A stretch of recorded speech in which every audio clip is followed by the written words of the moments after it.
those were all very very interesting remarks. But there are a few things I'd like to respond to. But let me start by talking about voter expectations here. And I think there is a huge role here for the demands that election officials are facing from voters. I really do sympathize with officials who are having voters ask them, when are we going to vote on the internet? It's a little bit as if voters were going to the auto industry and saying, when are we going to have flying cars? Come on already, birds fly, airplanes fly, when are cars going to fly too?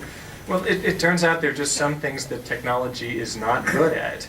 And there's some things that, however logical they seem, there are physical limitations to what they can do.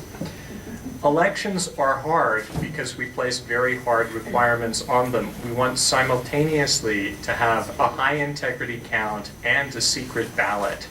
And when you say we want to count things in secret and know that the counts are correct, that makes it much, much harder than almost every other kind of transaction you do online, because every other kind of transaction we can have very careful, fine-grained accounting and verification. We can have, if you buy something online, you get a credit card statement, you get a receipt.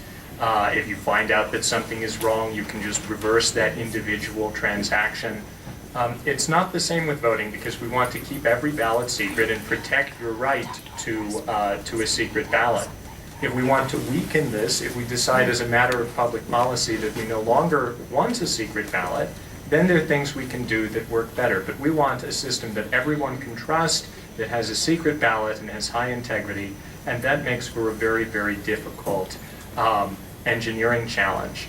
I think the American Idol comparison is interesting, but I think it's obvious to everyone in this room why it's really not the same problem. Who cares if the American Idol result is wrong? Fundamentally, people are not going to, the world is not going to end if the wrong person wins.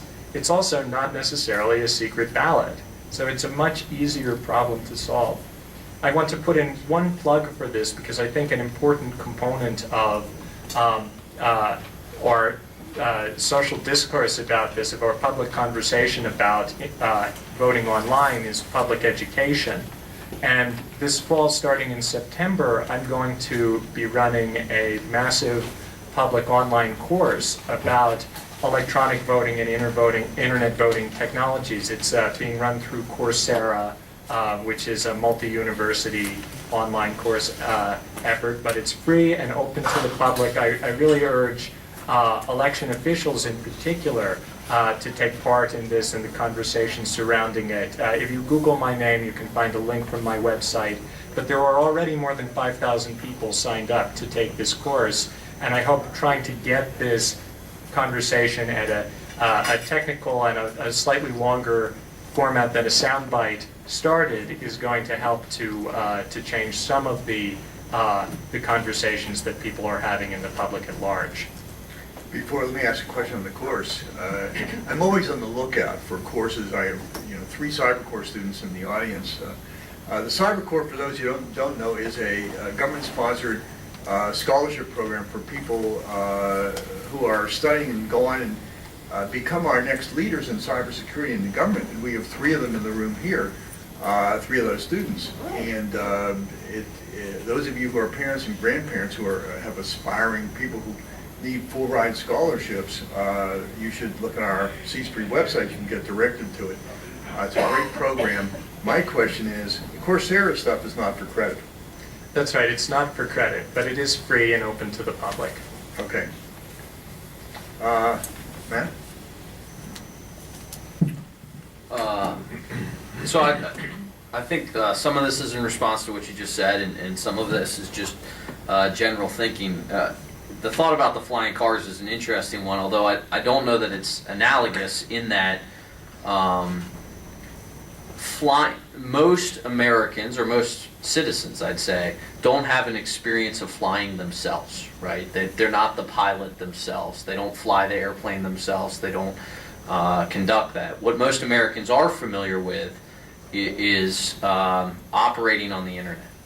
They can go on the internet themselves and do almost their entire lives. I mean, it's almost gotten to the point where I don't need to interact with anyone to do what I need to do, including, you know, BMV and stuff like that, which is great, because who wants to go sit at the BMV and get a license? And so that I get the analogy, but I don't think it's exactly correct, because in fact people and citizens have the experience of interacting on the internet already, whereas they don't have the experience of flying or operating a vehicle in that way. The other thing I wanted to address, and I think it speaks to the title of this course, and it's a discussion that I'm fascinated by, and that's the concept of national security in voting. Because I've heard that, I've had that discussion with a lot of people, and I think it's an interesting one. And certainly I, as an election official, would actually love if it's seen in that light, because I think it would mean larger budgets. Because in fact, national security, or if elections was treated as national security, my budget might look a little bit like DOD. And that would be great. I could do a lot with that kind of budget, a whole lot, right? And so I think if that expectation is there, and the expectation that our systems, internet or not internet, frankly, should operate at a level of DoD security, then we need more money to figure that out. Because in fact, the budget isn't there to even operate at a level of security that even other county offices operate at. And so that's, to me, is a very interesting discussion, one that I've had with Pam and others in verified voting, because as an election official, I think we'd welcome the money, certainly. What we do with it would be an interesting question, but that was the other comment I wanted to address. Before I get to Costas, it's interesting you mentioned the national security issue. We know a little bit about, you talk about Facebook, we know a little bit about you folks who signed up. We at least know your names, for most of you, your names and emails and affiliations. So, for example, I don't know if the person is here, but I didn't hear them announce themselves, but we had one sign up, they may not have come here from the Russian embassy, okay? And it could be the Chinese embassy, or what if, would we be having would the same discussion be taking place? In which countries would the same discussion be taking place, and who would be let in? And all that sort of thing. The national security thing is interesting, and it hasn't been. And then what do you teach in terms of cybersecurity to an international class? But that's just other things to throw in. Costas? Also, I wanted to throw in my aspiring sociologist hat. I have a 25-year-old and a 29-year-old, and they're both very, very different from me in terms of value systems.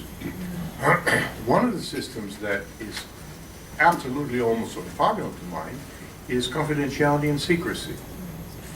They are absolutely okay with just flaunting everything very quickly. The question to them is, how quickly can I do something? So if I had my son here and he was hearing this discussion, he's with a prestigious Wall Street firm, and I don't want to sully his reputation.